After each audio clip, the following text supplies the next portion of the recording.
السلام علیکم ورحمۃ اللہ وبرکاتہ۔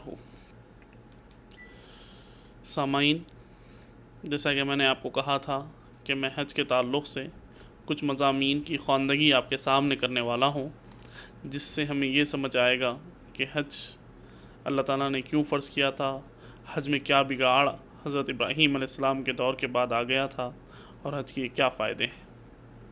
تو پہلا ٹاپک میں آپ کے سامنے پڑھ چکا، آج آپ کے سامنے میں دوسرا ٹاپک پڑھ رہا ہوں حج کی تاریخ کے تعلق سے۔ بغور سماعت فرمائیں۔ برادران اسلام، پچھلے خطبے میں آپ کو بتا چکا ہوں کہ حج کی ابتدا کس طرح اور کس غرض کے لیے ہوئی تھی۔ یہ بھی آپ کو بتا چکا ہوں کہ حضرت ابراہیم علیہ السلام نے مکے کو اسلامی تحریک کا مرکز بنایا تھا، اور یہاں اپنے سب سے بڑے بیٹے حضرت اسماعیل علیہ السلام کو بٹھایا تھا تاکہ آپ کے بعد وہ اس تحریک کو جاری رکھیں۔ اولاد ابراہیم علیہ السلام میں بت پرستی کا رواج۔ خدا ہی بہتر جانتا ہے کہ حضرت اسماعیل علیہ السلام کے بعد ان کی اولاد کب تک اس دین پر قائم رہی جس پر ان کے باپ ان کو چھوڑ گئے تھے۔ بہرحال چند صدیوں میں یہ لوگ اپنے بزرگوں کی تعلیم اور ان کے طریقے سے سب بھول بھال گئے، اور رفتہ رفتہ ان میں وہ سب گمراہیاں پیدا ہو گئیں جو دوسری جاہل قوموں میں پھیلی ہوئی تھیں۔ اس کعبے میں، جسے ایک خدا کی پرستش کے لیے دعوت و تبلیغ کا مرکز بنایا گیا تھا، سینکڑوں بت رکھ دیے گئے تھے، اور غضب یہ ہے کہ خود حضرت ابراہیم علیہ السلام اور اسماعیل علیہ السلام کو بھی بت بنا ڈالا گیا، جن کی ساری زندگی بتوں ہی کی پرستش مٹانے میں صرف ہوئی تھی۔ ابراہیم حنیف کی اولاد نے لات، منات، حبل، نشر، یغوث، عزا، اصاف، نائلہ اور خدا جانے کس کس نام کے بت بنائے، اور ان کو پوجا۔ چاند، عطارد، زہرہ، زحل اور معلوم نہیں کس کس ستارے کو پوجا۔ جن، بھوت، پریت، فرشتوں اور اپنے مردہ بزرگوں کی روحوں کو پوجا۔ جہالت کا زور یہاں تک بڑھا کہ جب گھر سے نکلتے اور اپنا خاندانی بت انہیں پوجنے کو نہ ملتا تو راستے میں چلتے جو اچھا سا چکنا پتھر مل جاتا اس کو پوج ڈالتے، اور پتھر بھی نہ ملتا تو مٹی کو پانی سے گوندھ کر ایک پنڈا سا بنا لیتے، اور بکری کا دودھ چھڑکتے ہی وہ بے جان پنڈا ان کا خدا بن جاتا۔ جس محنت گری اور پنڈتائی کے خلاف ان کے باپ ابراہیم علیہ السلام نے عراق میں لڑائی کی تھی، وہ خود انہی کے گھر میں گھس آئی۔ کعبے کو انہوں نے ہریدوار یا بنارس بنا لیا، خود وہاں کے مہنت بن کر بیٹھ گئے۔ حج کو تیرتھ یاترا بنا کر اس گھر سے جو توحید کی تبلیغ کے لیے بنا تھا، بت پرستی کی تبلیغ کرنے لگے، اور پجاریوں کے سارے ہتھ کنڈے اختیار کر کے انہوں نے عرب کے دور نزدیک سے آنے والے جاتریوں سے نظر چڑھاوے وصول کرنے شروع کر دیے۔ اس طرح وہ سارا کام برباد ہو گیا جو ابراہیم علیہ السلام و اسماعیل علیہ السلام کر گئے تھے، اور جس مقصد کے لیے انہوں نے حج کا طریقہ جاری کیا تھا، اس کی جگہ کچھ اور ہی کام ہونے لگے۔ حج میں بگاڑ کی شکلیں۔ شورا کے مقابلے۔ اس جاہلیت کے زمانے میں حج کی جو گد بنی، اس کا اندازہ آپ اس سے کر سکتے ہیں کہ ایک میلہ تھا جو سال کے سال لگتا تھا۔ بڑے بڑے قبیلے اپنے جتھوں کے ساتھ یہاں آتے اور اپنے پڑاؤ پر رکھ ڈالتے۔ ہر قبیلے کا شاعر یا بھاٹ اپنی اولاد اور اپنے قبیلے والوں کی بہادری، ناموری، عزت، طاقت اور سخاوت کی تعریف میں زمین و آسمان کے خلابے ملاتا، اور ہر ایک ڈینگے مارنے میں دوسرے سے بڑھ جانے کی کوشش کرتا، یہاں تک کہ دوسرے کی حجوں تک نوبت پہنچ جاتی۔ جھوٹی سخاوت کے مظاہرے۔ پھر فیاضی کا مقابلہ ہوتا۔ ہر قبیلے کے سردار اپنی بڑائی جتانے کے لیے دیگیں چڑھاتے اور ایک دوسرے کو نیچا دکھانے کے لیے اونٹ پر اونٹ کاٹتے چلے جاتے۔ اس فضول خرچی سے ان لوگوں کا مقصد اس کے سوا کچھ نہ تھا کہ اس میلے کے موقع پر ان کا نام سارے عرب میں اونچا ہو جائے اور چرچا ہو کہ فلاں صاحب نے اتنے اونٹ ذبح کیے اور فلاں صاحب نے اتنوں کو کھانا کھلایا۔ ان مجلسوں میں راگ، رنگ، شراب خوری، زنا اور ہر قسم کی فحش کاری خوب دھڑلے سے ہوتی تھی، اور خدا کا خیال مشکل ہی سے کسی کو آتا تھا۔ برہنہ طواف۔ کعبے کے گرد طواف ہوتا تھا، مگر کس طرح؟ عورت مرد سب ننگے ہو کر گھومتے تھے اور کہتے تھے ہم اس حالت میں خدا کے سامنے جائیں گے جس میں ہماری ماؤں نے ہمیں جنا ہے۔ ابراہیم علیہ السلام کی مسجد میں عبادت ہوتی تھی، مگر کیسی؟ تالیاں پیٹی جاتی، سیٹیاں بجائی جاتی، اور